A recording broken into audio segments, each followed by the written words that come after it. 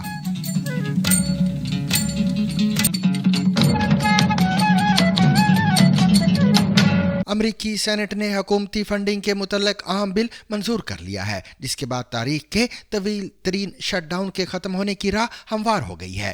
یہ بل پیر کے روز 40 کے مقابلے میں 60 ووٹوں سے منظور ہوا ہے. تقریباً تمام ریپبلکن سینیٹرز اور 8 ڈیموکریٹ ممبران نے بل کے حق میں ووٹ دیا ہے. اب امریکی ایوان نمائندگان سے منظوری کے بعد صدر ڈونلڈ ٹرمپ اس پر دستخط کریں گے. On this vote, the ayes are 60, the nays are 40. The bill as amended is passed. اس بل کے تحت اگلے سال اگست تک امریکی افواج کے ساتھ ساتھ محکمہ زراعت اور قانون سازی کے امور کے لیے مکمل طور پر فنڈز دستیاب ہوں گے، جبکہ جنوری تک تمام دیگر سرکاری پروگراموں کو بھی عارضی طور پر فنڈ حاصل ہوں گے. سینٹ میں ریپبلکن پارٹی کو 47 کے مقابلے میں 53 ووٹوں سے برتری حاصل ہے، تاہم انہیں اس بل کی منظوری کے لیے 60 ووٹ درکار تھے. یاد رہے کہ شٹ ڈاؤن کی وجہ سے حالیہ ہفتوں میں لاکھوں سرکاری ملازمین بغیر تنخواہ کے کام کر رہے ہیں، جبکہ حکومتی امور میں بھی خلل پڑ رہا ہے.